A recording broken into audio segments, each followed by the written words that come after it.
اسماعیل شہید رحمۃ اللہ علیہ کی تاریخ نظر آئے گی، جہاں انہوں نے انگریز کے خلاف اور انگریز کے پٹھو لوگوں کے خلاف جہاد کیا۔ آج بھی بالنگوڑ میں ان کی قبریں آپ کو یہ داستان جہاد سناتی نظر آتی ہیں۔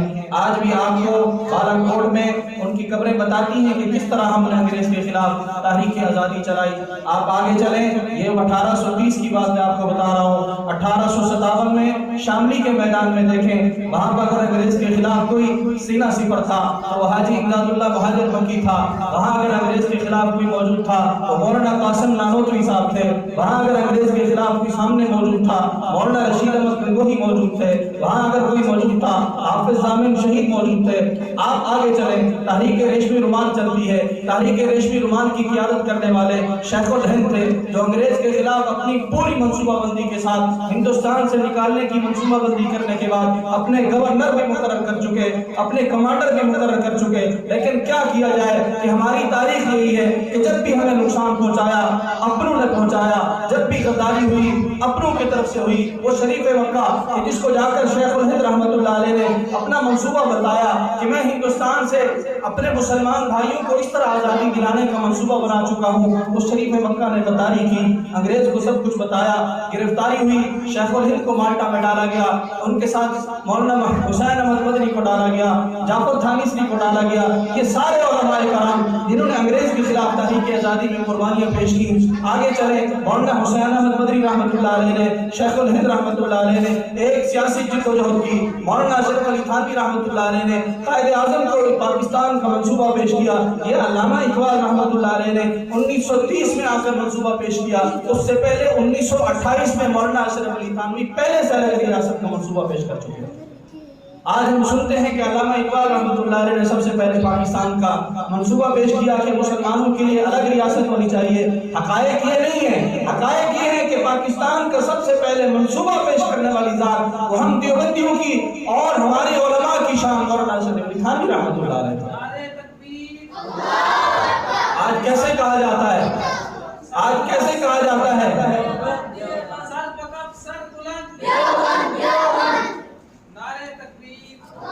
یہ نہیں کہا جا سکتا۔ ہندوستان کی آزادی کی تاریخ علماء کے بغیر نامکمل ہے۔ کسی اور کی قربانیوں کا ہم انکار نہیں کرتے، کسی اور کی جدوجہد کا ہم انکار نہیں کرتے۔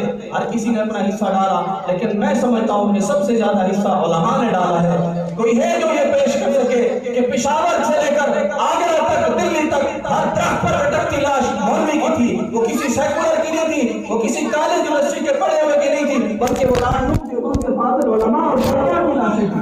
وہ جو بتا رہے تھے کہ ہم انگریز دشمن اسلام کے خلاف جانیں قربان کی تھی، اور رہتی دنیا تک جب بھی کوئی غاصب آئے گا، جب بھی کوئی عامل آئے گا، جب بھی کوئی ظالم آئے گا، مسلمانوں پر چڑھ دوڑے گا، سب سے پہلی صف میں آپ کو علماء نظر آئے گا۔ اور آج آپ نے دیکھا دنیا میں جہاں کہیں مسلمان مظلوم ہیں، ان مظلوموں کو انصاف دلانے کے لیے، ان مظلوموں کو ظلم سے نجات دلانے کے لیے اگر آگے کوئی آتا ہے تو علماء اور طلباء ہیں۔ پھر کیسے انکار کیا جا سکتا ہے کہ علماء نے تحریک آزادی کی جدوجہد میں حصہ نہیں لیا؟ علماء نے سب سے زیادہ حصہ لیا۔ اسی لیے تو قائد اعظم رحمۃ اللہ علیہ نے فرمایا کہ اگر مولانا اشرف علی تھانوی اور ان کی جماعت اور ان کے علماء اور ان کے تیار کردہ لوگ میرے ساتھ نہ ہوتے تو یہ پاکستان کبھی مارا وجود میں نہ آتا۔ آپ کو بتا کر گئے ہیں قائد اعظم محمد علی جناح صاحب کہ یقیناً ان کی بہت کوشش ہے۔ قائد اعظم نے قانونی طور پر کوشش کی، سیاسی طور پر جدوجہد کی، لیکن ان کو جو افرادی قوت مہیا کی ہے وہ مولانا شبیر احمد عثمانی نے مہیا کی ہے۔ مولانا شبیر احمد عثمانی نے یہ فاٹا، یہ قبائل، یہ سرحدی اضلاع، یہ سرحدی سارے جتنے بھی صوبے ہیں، ان سب میں جا کر ریفرنڈم سے پہلے ایک کوشش کی اور عوام کی ذہن سازی کی کہ جب ریفرنڈم ہو، جب آپ کے سامنے یہ سوال کیا جائے کہ آپ پاکستان چاہتے ہیں یا نہیں چاہتے، تو آپ نے جواب دینا ہے کہ ہم پاکستان چاہتے ہیں۔ عوام کی ذہن سازی کرنے والے مولانا شبیر احمد عثمانی تھے۔ اور قائد اعظم رحمۃ اللہ علیہ جب زندگی کے آخری ایام تھے تو انہوں نے اپنے آخری ایام میں نصیحت کی کہ میرا جنازہ کوئی اور نہ پڑھائے بلکہ تحریک آزادی کا مجاہد شبیر احمد عثمانی پڑھائے۔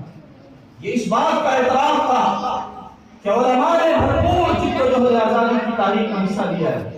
ایسا نہیں ہے کہ کسی نے بیٹھے بٹھائے اپنی خانقاہ میں، اپنی درسگاہ فتویٰ دے دیا ہو کہ جاؤ کہ تم تحریک آزادی میں حصہ لو، صرف فتوے کی حد تک بات نہیں تھی بلکہ علماء نے عملی میدان میں حصہ لیا، قربانیاں پیش کی، سیاسی جدوجہد بھی کی، قانونی جدوجہد بھی کی، جہاد بھی کیا، تعلیم بھی دی، عوام کو بھی سمجھایا، طلباء کو بھی سمجھایا اور پڑھایا اور یہ بتایا کہ آزادی کے لیے اپنا سب کچھ قربان کر دینا چاہیے۔